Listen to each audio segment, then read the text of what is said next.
Le Coran en français, essai de traduction par le professeur Mohammed Hamidullah. Sourate 18, El-Kahf, la caverne.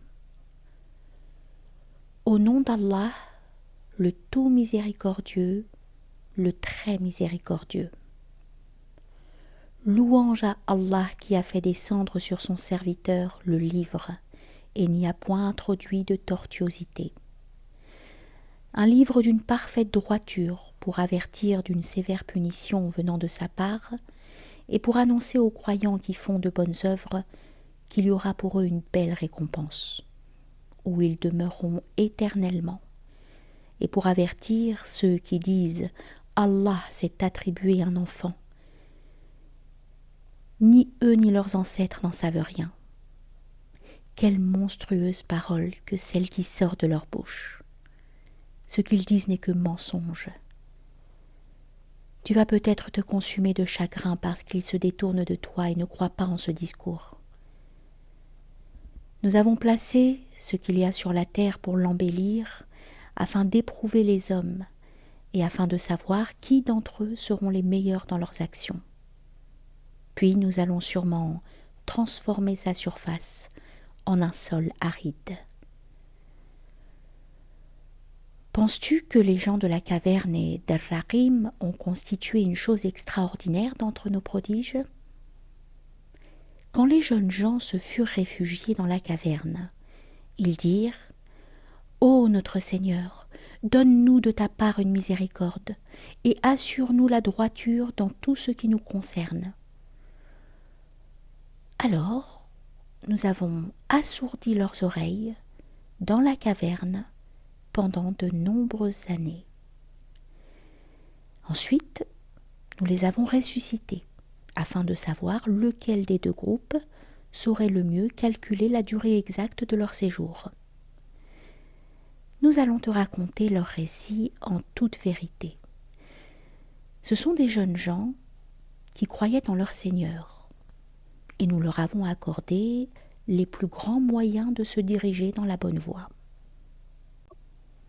Nous avons fortifié leur cœur lorsqu'ils s'étaient levés pour dire « Notre Seigneur est le Seigneur des cieux et de la terre. Jamais nous n'invoquerons de divinité en dehors de lui, sans quoi nous transgresserions dans nos paroles. » Voilà que nos concitoyens ont adopté en dehors de lui des divinités. Que n'apporte-t-il sur elles une preuve évidente ?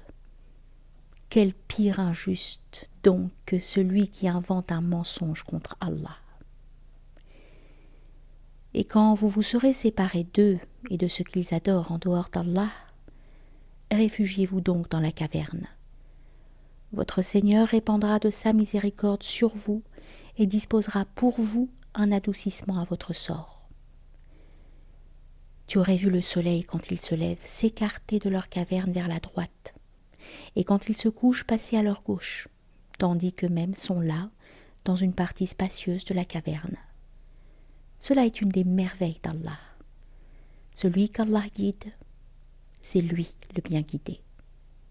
Et quiconque il égare, tu ne trouveras alors pour lui aucun allié pour le mettre sur la bonne voie.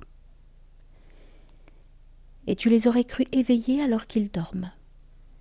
Et nous les tournons sur le côté droit et sur le côté gauche, tandis que leur chien est à l'entrée, pattes étendues. Si tu les avais aperçus, certes, tu leur aurais tourné le dos en fuyant, et tu aurais été assurément rempli d'effroi devant eux. Et c'est ainsi que nous les ressuscitâmes, afin qu'ils s'interrogent entre eux. L'un parmi eux dit « Combien de temps avez-vous demeuré là ?»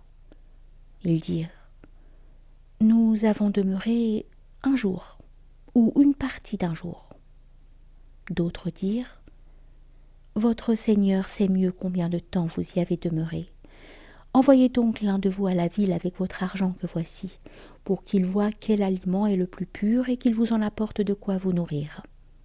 Qu'il agisse avec tact, et qu'il ne donne l'éveil à personne sur vous. » Si jamais ils vous attrapent, ils vous lapideront, ou vous feront retourner à leur religion, et vous ne réussirez alors plus jamais. » Et c'est ainsi que nous fîmes qu'ils furent découverts, afin que les gens de la cité sachent que la promesse d'Allah est vérité, et qu'il n'y ait point de doute au sujet de l'heure.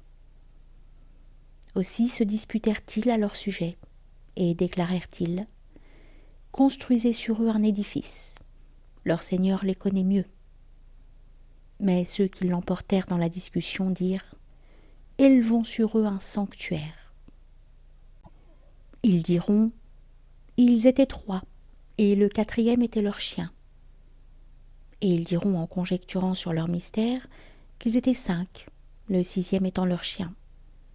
Et ils diront 7, le 8e étant leur chien. Dis : « Mon Seigneur connaît mieux leur nombre. Il n'en est que peu qui le savent. » Ne discute à leur sujet que d'une façon apparente et ne consulte personne en ce qui les concerne. Et ne dis jamais, à propos d'une chose, « Je la ferai sûrement demain », sans ajouter « si Allah le veut ».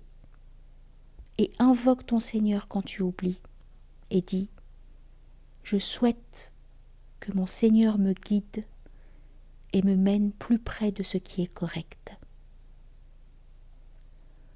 Or, ils demeurèrent dans leur caverne 300 ans et en ajoutèrent 9. Dis : Allah sait mieux combien de temps ils demeurèrent là. À lui appartient l'inconnaissable des cieux et de la terre. Comme il est voyant et audient. Ils n'ont aucun allié en dehors de lui, et il n'associe personne à son commandement. Et récite ce qui t'a été révélé du livre de ton Seigneur. Nul ne peut changer ses paroles, et tu ne trouveras en dehors de lui aucun refuge. Fais preuve de patience en restant avec ceux qui invoquent leur Seigneur matin et soir, désirant sa face, et que tes yeux ne se détachent point d'eux en recherchant le faux brillant de la vie sur terre. Et n'obéis pas à celui dont nous avons rendu le cœur inattentif à notre rappel, qui poursuit sa passion et dont le comportement est outrancier. Et dis : la vérité émane de votre Seigneur. Quiconque le veut, qu'il croie. Quiconque le veut, qu'il mécroie. Nous avons préparé pour les injustes un feu dont les flammes les cernent. Et s'ils implorent à boire, on les abreuvera d'une eau comme du métal fondu, brûlant les visages. Quelle mauvaise boisson et quelle détestable demeure. Ceux qui croient et font de bonnes œuvres, vraiment, nous ne laissons pas perdre la récompense de celui qui fait le bien. Voilà ceux qui auront les jardins du séjour éternel sous lesquels coulent les ruisseaux. Ils y seront parés de bracelets d'or et se vêtiront d'habits verts de soie fine et de brocart, accoudés sur des divins bien ornés. Quelle bonne récompense et quelle belle demeure. Donne-leur l'exemple de 2 hommes. À l'un d'eux, nous avons assigné 2 jardins de vignes que nous avons entourés de palmiers, et nous avons mis entre les 2 jardins des champs cultivés. Les 2 jardins produisaient leur récolte sans jamais manquer, et nous avons fait jaillir entre eux un ruisseau. Et il avait des fruits, et dit alors à son compagnon avec qui il conversait : « Je possède plus de biens que toi, et je suis plus puissant que toi grâce à mon clan. » Il entra dans son jardin, coupable envers lui-même par sa mécréance. Il dit : « Je ne pense pas que ceci puisse jamais périr, et je ne pense pas que l'heure viendra. Et si on me ramène vers mon Seigneur, je trouverai certes meilleur lieu de retour que ce jardin. » Son compagnon lui dit, tout en conversant avec lui : « Serais-tu mécréant envers celui qui t'a créé de terre, puis de sperme, et enfin t'a façonné en homme ? Quant à moi, c'est Allah qui est mon Seigneur, et je n'associe personne à mon Seigneur. en entrant dans ton jardin, que ne dis-tu, telle est la volonté et la grâce d'Allah, il n'y a de puissance que par Allah. Si tu me vois moins pourvu que toi en bien et en enfant, il se peut que mon Seigneur bientôt me donne quelque chose de meilleur que ton jardin, qu'il envoie sur ce dernier du ciel quelque calamité et que son sol devienne glissant, ou que son eau tarisse de sorte que tu ne puisses plus la retrouver. Et sa récolte fut détruite, et il se mit alors à se tordre les deux mains à cause de ce qu'il y avait dépensé, cependant que ses treilles étaient complètement ravagées. Et il disait « Que je souhaite n'avoir associé personne à mon Seigneur. » Il n'eut aucun groupe de gens pour le secourir contre la punition d'Allah, et il ne put se secourir lui-même. En l'occurrence, la souveraine protection appartient à Allah, le vrai. Il accorde la meilleure récompense et le meilleur résultat. Et propose-leur l'exemple de la vie d'ici-bas. Elle est semblable à une eau que nous faisons descendre du ciel. La végétation de la terre se mélange à elle, puis elle devient de l'herbe desséchée que les vents dispersent. Allah est certes puissant en toutes choses. Les biens et les enfants sont l'ornement de la vie de ce monde. Cependant, les bonnes œuvres qui persistent ont auprès de ton Seigneur une meilleure récompense et suscitent une belle espérance. Le jour où nous ferons marcher les montagnes et où tu verras la terre nivelée comme une plaine, et nous les rassemblerons sans en omettre un seul. Et ils seront présentés en rang devant ton Seigneur. Vous voilà venus à nous, comme nous vous avons créé la première fois. Pourtant, vous prétendiez que nous ne remplirions pas nos promesses. Et on déposera le livre de chacun. Alors tu verras les criminels effrayés à cause de ce qu'il y a dedans. Et dire « Malheur à nous ! Qu'a donc ce livre à nos maîtres de mentionner ni péché véniel, ni péché capital ?» Et ils trouveront devant eux tout ce qu'ils ont œuvré.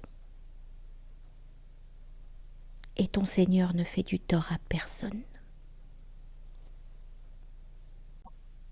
Et lorsque nous dîmes aux anges, prosternez-vous devant Adam, ils se prosternèrent, excepté Iblis, Satan, qui était du nombre des djinns, et qui se révolta contre le commandement de son Seigneur. Allez-vous cependant le prendre, ainsi que sa descendance, pour alliés en dehors de moi, alors qu'ils vous sont ennemis ? Quel mauvais échange pour les injustes. Je ne les ai pas pris comme témoins de la création des cieux et de la terre, ni de la création de leur propre personne, et je n'ai pas pris comme aide ceux qui égarent. Et le jour où il dira « Appelez ceux que vous prétendiez être mes associés », ils les invoqueront, mais eux ne leur répondront pas. Nous aurons placé entre eux une vallée de perdition. Et les criminels verront le feu. Ils seront alors convaincus qu'ils y tomberont et n'en trouveront pas d'échappatoire. Et assurément, nous avons déployé pour les gens dans ce Coran toutes sortes d'exemples. L'homme, cependant, est de tous les êtres le plus grand disputeur. Qu'est-ce qui a donc empêché les gens de croire lorsque le guide leur est venu, ainsi que de demander pardon à leur Seigneur, si ce n'est qu'ils veulent subir le sort des anciens ou se trouver face à face avec le châtiment. Et nous n'envoyons des messagers que pour annoncer la bonne nouvelle et avertir.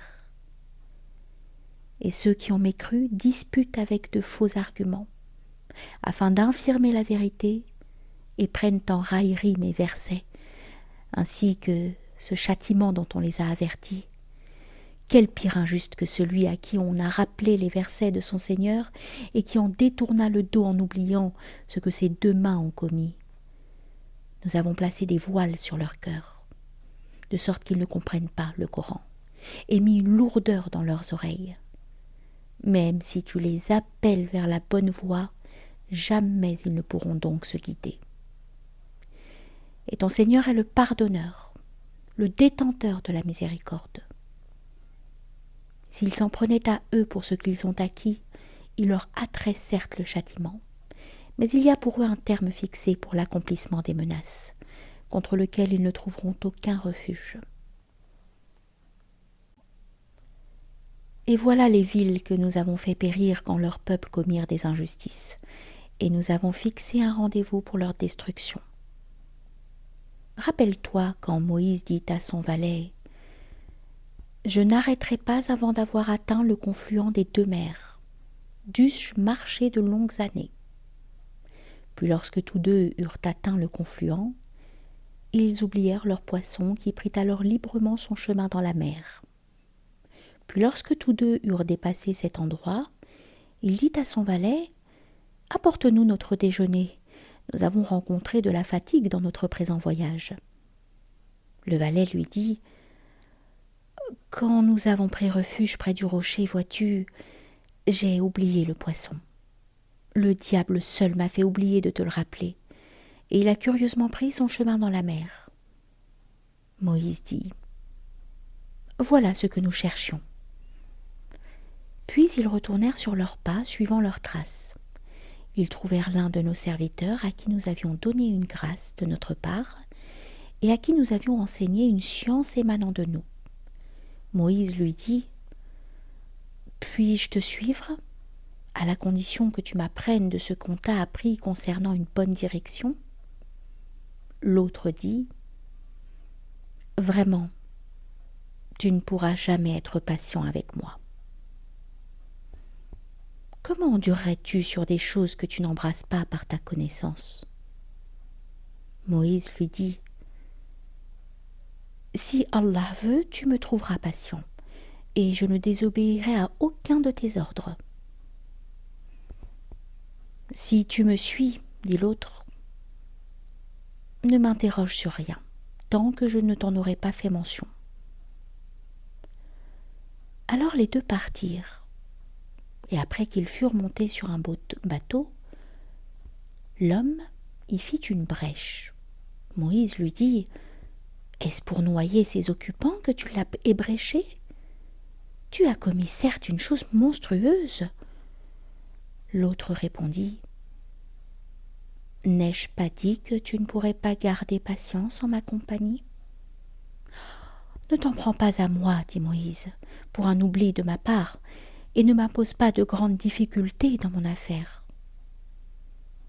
Puis ils partirent tous 2. Et quand ils eurent rencontré un enfant, l'homme le tua. Alors Moïse lui dit « As-tu tué un être innocent qui n'a tué personne ? Tu as commis certes une chose affreuse. » L'autre lui dit « Ne t'ai-je pas dit que tu ne pourrais pas garder patience en ma compagnie ? Si après cela je t'interroge sur quoi que ce soit, dit Moïse, alors ne m'accompagne plus. Tu seras alors excusé de te séparer de moi. »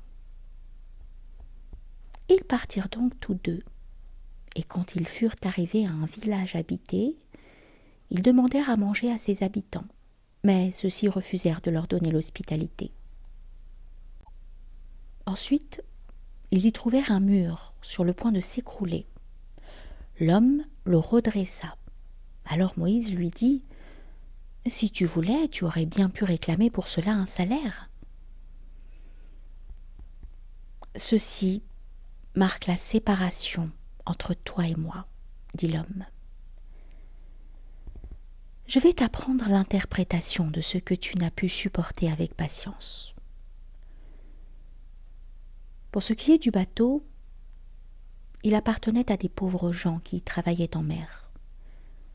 Je voulais donc le rendre défectueux, car il y avait derrière eux un roi qui saisissait de force tout bateau. Quant aux garçons, ses père et mère étaient des croyants. Nous avons craint qu'il ne leur imposât la rébellion et la mécréance. Nous avons donc voulu que leur Seigneur leur accordât en échange un autre plus pur et plus affectueux. Et quant au mur, il appartenait à 2 garçons orphelins de la ville, et il y avait dessous un trésor à eux, et leur père était un homme vertueux. Ton Seigneur a donc voulu que tous 2 atteignent leur maturité, et qu'ils extraient eux-mêmes leur trésor par une miséricorde de ton Seigneur. Je ne l'ai d'ailleurs pas fait de mon propre chef. Voilà l'interprétation de ce que tu n'as pas pu endurer avec patience. Et il t'interroge sur Dhul Qarnayn. Dit, je vais vous en citer quelques faits mémorables. Vraiment, nous avons affermi sa puissance sur terre, et nous lui avons donné libre voie à toute chose. Il suivit donc une voie, et quand il eut atteint le couchant, il trouva que le soleil se couchait dans une source boueuse, et auprès d'elle il trouva une peuplade impie. Nous dîmes, ô Dhul Qarnayn, ou tu les châties, ou tu uses de bienveillance à leur égard. Il dit, quant à celui qui est injuste, nous le châtierons. Ensuite il sera ramené vers son Seigneur, qui le punira d'un châtiment terrible. Et quant à celui qui croit et fait bonne œuvre, il aura en retour la plus belle récompense, et nous lui donnerons des ordres faciles à exécuter. Puis il suivit une autre voie, et quand il eut atteint le levant, il trouva que le soleil se levait sur une peuplade à laquelle nous n'avions pas donné de voile pour s'en protéger. Il en fut ainsi, et nous embrassons de notre science ce qu'il détenait. Puis il suivit une autre voie, et quand il eut atteint un endroit situé entre les 2 barrières, il trouva derrière elle une peuplade qui ne comprenait presque aucun langage. Ils dirent, ô Dhul Qarnayn, les Gog et les Magog commettent du désordre sur terre. Est-ce que nous pourrons t'accorder un tribut pour construire une barrière entre eux et nous ? Il dit, ce que mon Seigneur m'a conféré vaut mieux que vos dons. Aidez-moi donc avec votre force, et je construirai un remblai entre vous et eux. Apportez-moi des blocs de fer. Puis, lorsqu'il en eut comblé l'espace entre les 2 montagnes, il dit, soufflez. Puis, lorsqu'il l'eut rendu une fournaise, il dit, apportez-moi du cuivre fondu, que je le déverse dessus. Ainsi, ils ne purent guère l'escalader ni l'ébrécher non plus. Il dit, c'est une miséricorde de la part de mon Seigneur, mais lorsque la promesse de mon Seigneur viendra, il le nivellera. Et la promesse de mon Seigneur est vérité. Nous les laisserons ce jour-là déferler comme les flots les uns sur les autres, et on soufflera dans la trompe, et nous les rassemblerons tous. Et ce jour-là, nous présenterons de près l'enfer aux mécréants, dont les yeux étaient couverts d'un voile qui les empêchait de penser à moi, et ils ne pouvaient rien entendre non plus. Ceux qui ont mécru, comptent-ils donc pouvoir prendre pour alliés mes serviteurs en dehors de moi ? Nous avons préparé l'enfer comme résidence pour les mécréants. Dis, voulez-vous que nous vous apprenions lesquels sont les plus grands perdants en œuvre ? Ceux dont l'effort dans la vie présente s'est égaré, alors qu'ils s'imaginent faire le bien. Ceux-là qui ont nié les signes de leur Seigneur ainsi que sa rencontre. Leurs actions sont donc vaines. Nous ne leur assignerons pas de poids au jour de la résurrection. c'est que leur rétribution sera l'enfer, pour avoir mécru et pris en raillerie mes signes et mes messagers.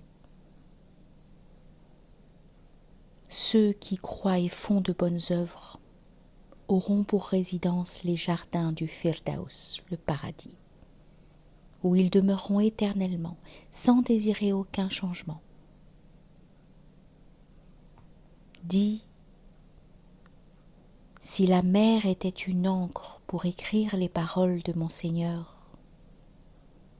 certes, la mer s'épuiserait avant que ne soient épuisées les paroles de mon Seigneur, quand même nous lui apporterions son équivalent comme renfort. Dis, je suis en fait un être humain comme vous. Il m'a été révélé que votre Dieu est un Dieu unique. Quiconque donc espère rencontrer son Seigneur, qu'il fasse de bonnes actions et qu'il n'associe dans son adoration aucun autre à son Seigneur.